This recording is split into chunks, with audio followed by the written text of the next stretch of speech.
Welcome back to our channel movie for explain. दोस्तों, आज हम इस वीडियो में 2022 में आई रोमांस थ्रिलर मूवी 18 पेजेस का एक्सप्लेनेशन करने वाले हैं। इस मूवी को IMDb पर 9.1 आउट ऑफ 10 की एक शानदार रेटिंग मिली है। साथ ही 95% गूगल यूजर ने इसे पसंद भी किया है। मूवी की स्टोरी में एक ऐसा प्यार दिखाया गया है जो गंगा के जल जैसा एकदम प्योर और पवित्र है। एक लाइन में कहूँ तो मूवी देखकर मजा आ जाएगा। Real and natural love story जिसे देखने के बाद आप भी इमोशनल हो जाएंगे। तो वीडियो को लास्ट तक जरूर देखना, साथ ही चैनल को सब्सक्राइब करके वीडियो को लाइक भी कर देना। तो चलिए बिना किसी देरी के मूवी शुरू है। जो हर टाइम बस फोन से ही अटैच्ड रहता था और उसके चक्कर में वो अपने आसपास के लोगों पर बिल्कुल ध्यान नहीं देता था। दरअसल उसकी एक गर्लफ्रेंड थी जिसका नाम प्रीति था और वो हर टाइम सोते जागते उससे ही चैटिंग करता रहता था। एक दिन जब प्रीति का बर्थडे था तो सिद्धू बहुत खुश था क्योंकि आज वो प्रीति से मिलने वाला था और वो प्रीति को बहुत प्यार भी करता था। इसके अलावा सिद्धू एक ऐप डेवलपर भी था जिसने हाल ही में एक ऐसी ऐप बनाई थी जिसके ऐप से लोग वर्चुअली तरीके से कहीं भी मौजूद रह सकते थे। और कुछ दिन बाद क्लाइंट मीटिंग के बाद इस ऐप को उनकी कंपनी लॉन्च भी करने वाली थी। यहाँ पर सिद्धू की एक बेस्ट फ्रेंड भी थी जिसका नाम शाकी था और वो हर सिचुएशन में सिद्धू को सपोर्ट करती थी। उस दिन सिद्धू ने शाकी को दिखाया था कि उसने प्रीति के लिए बहुत सारे गिफ्ट खरीदे हैं और वो बड़ी खुशी के साथ उन्हें लेकर प्रीति के पास जाने वाला ही था। पर तभी उसे पता चला कि प्रीति तो पहले से ही किसी और लड़के के साथ एंगेज्ड है और इतने दिनों से वो सिद्धू का सिर्फ काट रही थी। सिद्धू ने इंस्टाग्राम पर उस लड़के के साथ प्रीति के फोटोज देखे थे #न्यू लाइफ के कैप्शन के साथ। इसकी वजह से सिद्धू काफी डिप्रेस्ड हो गया था और पागलों की तरह ड्रिंक करके सड़कों पर घूमने लगा था। उसने अपने रूम को भी पूरा बियर बार बना दिया था और ये सब देखकर साकी को बहुत बुरा लग रहा था। इसीलिए उसने सिद्धू से मूव ऑन करने के लिए कहा क्योंकि गलती उसने नहीं प्रीति ने की थी। और इसीलिए सिद्धू गुस्से में प्रीति के बॉयफ्रेंड को जाकर मारने लगता है क्योंकि उसे अपना गुस्सा कहीं ना कहीं तो निकालना ही था। और उसकी वजह से पुलिस सिद्धू को पकड़कर पुलिस स्टेशन ले आती है जहाँ पर सिद्धू के डैड उसे छुड़ाने के लिए आते हैं। सिद्धू के डैड बहुत बड़े इंडस्ट्रियल थे पर फिर भी सिद्धू उनके साथ नहीं रहकर अलग फ्लैट में रहता था और इसका रीजन था उसके ग्रैंडफादर। दरअसल कुछ साल पहले सिद्धू के ग्रैंडफादर घर छोड़कर चले गए थे और अभी तक वो उन्हें नहीं मिले थे और इसका जिम्मेदार सिद्धू अपने पेरेंट्स को मानता था क्योंकि उन्होंने उसके दादाजी की सही से केयर नहीं की थी। अब घर आकर सिद्धू गुस्से में प्रीति के फोटोज और लेटर्स को जलाने लगता है और तभी उसे अपने पास एक डायरी मिलती है जिसमें एक नंदिनी नाम की लड़की का जिक्र था। दरअसल वो डायरी नंदिनी की ही थी और जब सिद्धू ड्रिंक करके रोड पर भटक रहा था तब उसे वो डायरी वहां पर मिली थी और वो उस डायरी को उस टाइम नशे में ही अपने घर पर ले आया था। उस डायरी में लिखा था कि नंदिनी ना ही फेसबुक इंस्टाग्राम यूज करती थी और ना ही वो फोन रखती थी। वो अपनी लाइफ में नेचर से काफी जुड़ी हुई लड़की थी। उसे फोन और सोशल मीडिया सारे डिस्ट्रैक्शंस लगते थे। अब इतना पढ़ने के बाद सिद्धू का इंटरेस्ट नंदिनी के बारे में और जानने के लिए होता है क्योंकि आज के जमाने में ऐसा कौन होगा जिसके पास फोन नहीं होगा। इसीलिए वो आगे उस डायरी को पढ़ने लगता है। दरअसल नंदिनी विजयनगर डिस्ट्रिक्ट के एक छोटे से गांव से थी और वो अपनी लाइफ में होने वाले सारे मूवमेंट्स को अपनी डायरी में लिखती थी ताकि बाद में उन्हें वो एक्सपीरियंस कर पाए। वो फर्स्ट टाइम अपने गांव से हैदराबाद आई थी जहां पर उसकी फ्रेंड जानू रहती थी। वहां पर नंदिनी अपने दादाजी के द्वारा दिए गए एक एनवेलप को किसी वेंकटराव को देने आई थी और ये जिम्मेदारी उसके दादाजी ने मरने से पहले उसको सौंपी थी। फ्लैट पर आने के बाद जानू अपनी बाकी फ्रेंड से नंदिनी को मिलवाती है पर जानू के बाकी फ्रेंड्स एक दूसरे से बात ही नहीं करते थे। वो लोग हमेशा अपने काम और फोन्स में ही बिजी रहते थे। एक रूम में रहने के बाद भी वो लोग अलग अलग से रहते थे और ये बात नंदिनी को बहुत अजीब लगी थी। उधर सिद्धू के पास एक डॉक्टर संदीप आते हैं जिन्होंने हाल ही में उसके पड़ोस में शिफ्ट किया था। अब नंदिनी का मानना था कि किसी भी जीव को तब तक नहीं मारना चाहिए जब तक कि वो किसी का भोजन नहीं बने और इसीलिए वो हमेशा छोटे मोटे जीवों को मारने से बचती थी जैसे कॉकरोच और मॉस्किटो। और उधर नंदिनी की डायरी पढ़ने के बाद सिद्धू उससे इतना ज्यादा इंस्पायर हो रहा होता है कि वो वही सारे काम करने लगता है जो नंदिनी करती थी। अब उसे नंदिनी और उसकी डायरी दोनों से प्यार होने लगता है। अब नेक्स्ट डे सिद्धू का बॉस साकी को क्लाइंट मीटिंग के लिए भेजता है जहाँ पर वो सिद्धू को ले जाने के लिए मना करता है क्योंकि सिद्धू हमेशा खोया सा रहता था और उसके बॉस को उस पर बिल्कुल भी यकीन नहीं था। पर फिर भी साकी सिद्धू को ही अपने साथ लेकर जाती है जहाँ रास्ते में सिद्धू GPS को ऑफ कर देता है क्योंकि उधर नंदिनी वेंकटराव का एड्रेस लोगों से पूछ कर ढूंढ रही थी। उसका मानना था इससे लोगों से इंटरेक्शन बढ़ता है और इसीलिए यही तरीका अब सिद्धू फॉलो करता है। अब अब वहाँ पर नंदिनी को पता चलता है कि वेंकट राव लास्ट 1.5 साल पहले यहाँ पर आए थे, तब से वो यहाँ पर नहीं आए हैं। अगर उसे वेंकट राव के बारे में जानकारी चाहिए तो वो एक लॉयर पद्मा से जाकर मिल सकती है, क्योंकि वो आश्रम के केस के सिलसिले में उसके पास आते रहते हैं। दूसरी तरफ सिद्धू को रास्ते में एक आदमी मिलता है जिसकी कार ब्रेक डाउन हो जाती है और उसकी हेल्प करने के लिए सिद्धू उसे अपनी कार में लिफ्ट दे देता है, क्योंकि नंदिनी की वजह से अब सिद्धू भी हेल्पिंग नेचर का बन गया था। वहाँ पर वो उस आदमी को अपनी ऐप के बारे में सारी इंफॉर्मेशन बताता है और उसे एयरपोर्ट छोड़ने के बाद जब सिद्धू और साकी ऑफिस आते हैं तो उनके बॉस उन्हें फायर कर देते हैं। पर तभी क्लाइंट की वीडियो कॉल उनके पास आती है और उससे बात करने पर सिद्धू को पता चलता है कि ये तो वो ही आदमी है जिसे उसने रास्ते में लिफ्ट दिया था।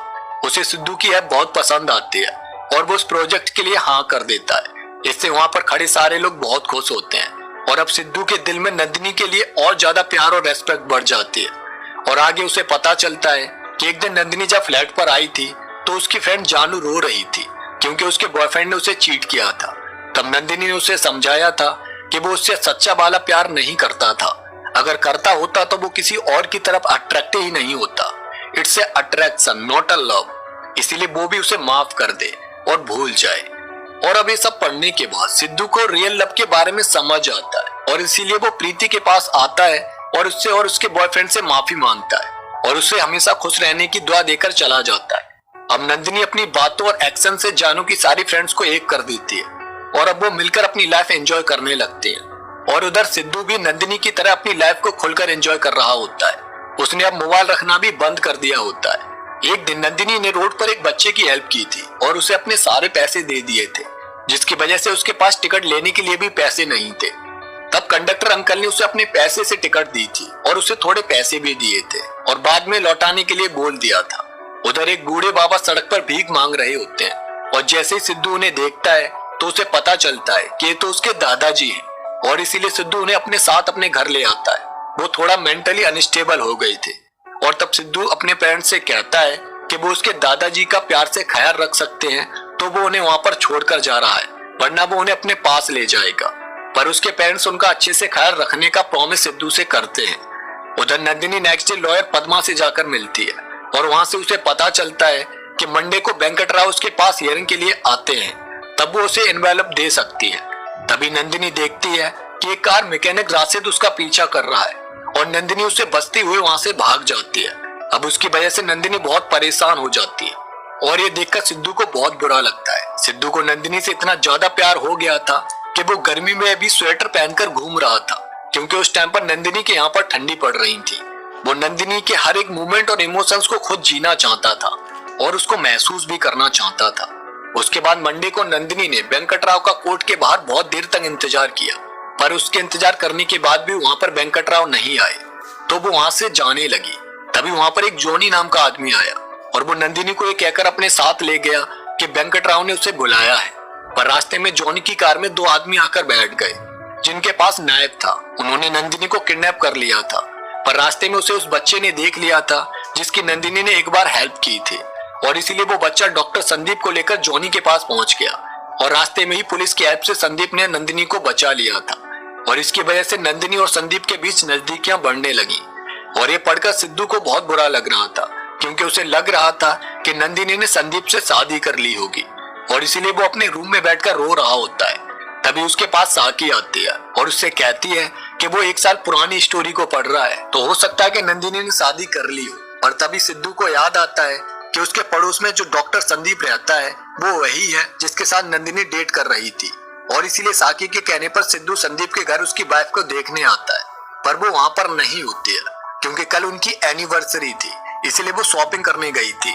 वहां पर संदीप उन दोनों को अपनी एनिवर्सरी पार्टी में इनवाइट भी करता है और जब वो दोनों नेक्स्ट डे उस पार्टी में संदीप की वाइफ को जाकर देखते हैं तो वो नंदिनी नहीं होती है और ये देखकर सिद्धू बहुत खुश होता है और वो वहीं पर पागलों की तरह नाचने लगता है। दरअसल नंदिनी को संदीप के साथ प्यार जैसी कोई भी इमोशंस महसूस नहीं हुए थे, इसीलिए वो अच्छे दोस्त बन गए थे। अब उसके बाद नंदिनी को पता चलता है कि वेंकट राव उससे चिल्ड्रन पार्क में मिलने वाले हैं, इसीलिए वो वहां पर नेक्स्ट डे पहुंच जाती है। तभी वहां पर वेंकट राव आते हैं और उससे वो लिफाफा मांगने लगते हैं और नंदिनी ने सिर्फ यहीं तक अपनी डायरी में लिखा हुआ होता है। इसके बाद के पेजेस खाली होते हैं। ये पूरी स्टोरी उसने 18 पेजेस में लिखी थी और इसी 18 पेजेस की वजह से सिद्धू को नंदिनी से इतना ज्यादा प्यार हो गया था। एक तरह से नंदिनी उसकी लाइफ में आई और अचानक से बिना कुछ बताए ही चली गई थी। तब साकी उसे नंदिनी के गांव जाकर उसे ढूंढने के लिए कहती है और इसीलिए नेक्स्ट डे सिद्धू नंदिनी के गांव उसके घर पहुंच जाता है, जहां पर उसे नंदिनी की दादी से पता चलता है कि नंदिनी का 1 साल पहले अपनी फ्रेंड जानू के साथ एक्सीडेंट हुआ था और उसमें उसकी मौत हो गई थी। अब ये सुनकर सिद्धू के तो पैरों तले जमीन खिसक जाती है। वो नंदिनी की डायरी को अपनी सीने से लगाकर आंखों में आंसू लेकर वहां से वापस आ जाता है। उसकी लाइफ एकदम से रुक सी जाती है।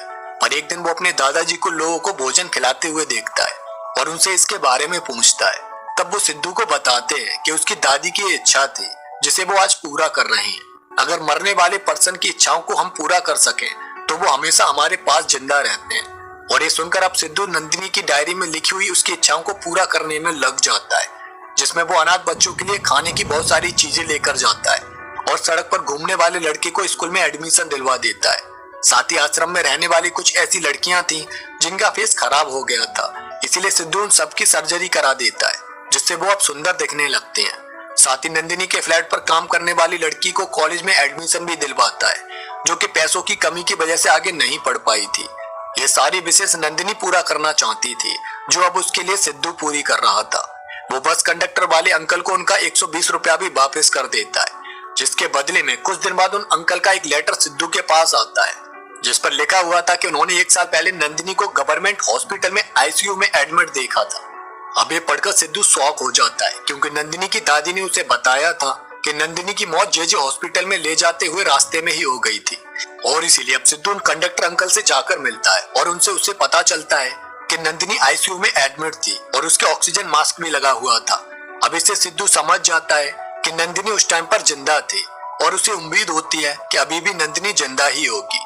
इसीलिए वो नंदिनी से रिलेटेड सारे लोगों से उसके बारे में पूछने लगता है और उसे ढूंढते हुए वो उसके फ्लैट पर आता है, जहाँ पर जॉनी आ जाता है और वो उसे बताता है कि उसे पता चला था कि सिद्धू नंदिनी को ढूंढ रहा है। वहाँ पर जॉनी बताता है कि उसे नंदिनी से वो लिफाफा चाहिए था और इसीलिए उसने उसे किडनैप भी किया था, पर वो बच गई थी और उसी ने ही वेंकटराव को मारकर नंदिनी के पास उस दिन चिल्ड्रन पार्क में किसी और को वेंकटराव बनाकर भेजा था। पर ये बात नंदिनी को पता चल गई थी और इसीलिए वो वहां से भागकर अपने फ्लैट पर आ गई थी, जहाँ पर जॉनी ने आकर नंदिनी को बहुत बुरी तरह से टॉर्चर करके मारा था। पर वो वहां से भी बचकर अपनी फ्रेंड के साथ निकल गई थी और इसीलिए जॉनी ने रास्ते में ही उसकी कार का एक्सीडेंट कर दिया। पर उसे नंदिनी के पास वो लिफाफा नहीं मिला था, उसने वो लिफाफा रास्ते में ही कहीं छुपा दिया था। अब ये सब सुनने के बाद सिद्धू जॉनी को उसी तरह से मारता है जैसे उसने नंदिनी को मारा था और वहां से जाकर उस लिफाफे को ढूंढने लगता है। तभी उसे याद आता है कि नंदिनी कम्युनिकेशन के लिए पोस्ट बॉक्स को यूज करती थी और इसलिए वो जब उस पोस्ट बॉक्स को ओपन करके देखता है तो उसे उसके अंदर वो लिफाफा मिल जाता है, जिसे ओपन करने पर उसे पता चलता है कि वो सनातन आश्रम का मैप है, जहाँ पर एक बिल्डिंग बनाने का लेआउट रेडी किया गया है और उस लेआउट को वज्र कंस्ट्रक्शन ने रेडी किया था। इसीलिए नेक्स्ट डे सिद्धू उस लेआउट को वज्र कंस्ट्रक्शन के एमडी विजय को जाकर दिखाता है और उससे मोजो के बारे में पूछता है, क्योंकि जॉनी को मोजो नाम के आदमी ने ही नंदिनी से उस लिफाफे को लाने के लिए कहा था। पर विजय उसे कुछ भी नहीं बताता है और उसके जाने के बाद मोजो को कॉल करके सिद्धू को मारने के लिए कहता है। पर सिद्धू को मोजो के बारे में पता चल जाता है और उसे मारने के बाद वो सबको सच बताने को रेडी हो जाता है, जिससे सिद्धू को पता चलता है कि विजय ने कई सारी जमीनों पर कब्जा करके अपना एम्पायर खड़ा किया था और उसी के लिए उसकी नजर कुछ साल पहले सनातन आश्रम की जमीन पर गई, जो सिटी के बीचों बीच में थी।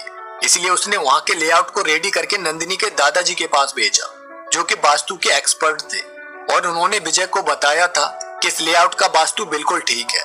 और इसीलिए विजय सनातन आश्रम के संचालक बाबा जी से जाकर मिला, पर उन्होंने उस लैंड को उसे देने से मना कर दिया और इसीलिए विजय ने रात को आश्रम में आग लगवा दी, जिसमें बाबा जी के साथ 6 बच्चों की मौत हो गई और उनकी मौत के बाद उसने उस लैंड को हत्या लिया। पर बाबा जी के एक शिष्य वेंकटराव ने कोर्ट में इसके अगेंस्ट केस कर दिया, पर कोर्ट में लैक ऑफ एविडेंस की वजह से ये केस विजय के पलड़े में ही भारी था। पर तभी नंदिनी के दादाजी की बात वेंकटराव से हुई और एविडेंस की कमी की वजह से उन्होंने नंदिनी को उस लिफाफे के साथ वेंकटराव के पास भेजा। और जब सिद्धू ने मोजो से नंदिनी के बारे में पूछा तो उसने बताया कि उसने हॉस्पिटल जाकर खुद कंफर्म किया था कि नंदिनी मर चुकी है।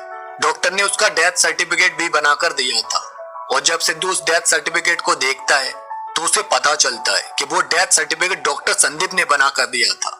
इसीलिए सिद्धू संदीप से नंदिनी के बारे में आकर पूछता है तब संदीप बताता है कि जब नंदिनी आईसीयू में थी तब मोजो ने डॉक्टर से कहा था कि वो नंदिनी को मार दे, इसके लिए वो उसे बहुत सारे पैसे देगा और इसीलिए डॉक्टर संदीप ने नंदिनी को मरा हुआ घोषित कर दिया था, जबकि वो उस टाइम पर मरी नहीं थी। इतने सालों तक डॉक्टर संदीप ने ही नंदिनी का ट्रीटमेंट किया था और अब वो उसके पास बिल्कुल सेफ थी। और जब सिद्धू उसे देखने जाता है तो उसे दूर से ही देखकर वो वापस चला आता है, क्योंकि वो नंदिनी को ये नहीं बताना चाहता था कि उसने उसके लिए इतना सब कुछ किया था। वो एहसान जताकर प्यार नहीं पाना चाहता था। अब नेक्स्ट सीन 6 मंथ बाद का दिखाया जाता है, जहाँ पर नंदिनी अपने फ्लैट पर आती है। तभी उसके पास वो ही काम करने वाली लड़की आती है और वो उसे बताती है कि वो अब TCS में जॉब करती है, क्योंकि सिद्धू ने उसकी पढ़ाई में हेल्प की थी। उसके बाद जब वो आश्रम आती है तो वहाँ से उसे पता चलता है कि सिद्धू ने यहाँ से आश्रम शिफ्ट कर दिया है और उसने अब बहुत ही फैसिलिटी के साथ नया बहुत बड़ा आश्रम बनाया है, जहाँ पर अनाथ बच्चों को पढ़ाई भी दी जाती है। आश्रम आने के बाद नंदिनी को पता चलता है कि सिद्धू ने नंदिनी की सारी विशेष को पूरा कर दिया है। यह सब जानकर नंदिनी की सिद्धू से मिलने की क्यूरियोसिटी बढ़ जाती है। साथ ही उसे लॉयर पद्मा से भी पता चलता है कि सिद्धू ने उस लेआउट के जरिए विजय को उसकी सजा दिलवाई और उसके हाथों से सनातन आश्रम को बचा लिया। यह सब जानकर नंदिनी बहुत खुश होती है और सिद्धू का पता करते हुए साकी के पास तक आ जाती है और साकी से उसे पता चलता है कि सिद्धू ने उसके लिए क्या क्या किया था और वो उससे बेइंतहा प्यार करता है, पर वो एहसान के बदले प्यार नहीं चाहता था, इसीलिए वो उससे मिले बिना ही चला गया था। और अब वो नंदिनी की एक लास्ट विश को पूरा करने के लिए कहीं गया है और वो लास्ट विश थी कि वो अपने पेरेंट्स की डेथ एनिवर्सरी पर काशी जाना चाहती थी। इसीलिए नंदिनी सिद्धू को ढूंढते हुए काशी जाने वाली ट्रेन में चढ़ जाती है, जहाँ पर उसके सामने वाली सीट पर ही सिद्धू बैठा हुआ होता है और उसकी बातों से उसे पता चल जाता है कि वो सिद्धू ही है। और इस तरह वो दोनों एक साथ आ जाते हैं और नंदिनी रोते हुए उसके कंधे पर सर रखकर उसके पास बैठ जाती है। Very lovely and emotional moment. उस टाइम सिद्धू की आंखों में भी आंसू होते हैं और नंदिनी की डायरी उसके साथ ही होती है और इसी के साथ इस मूवी की भी एंडिंग हो जाती है। सच में इस मूवी को देखने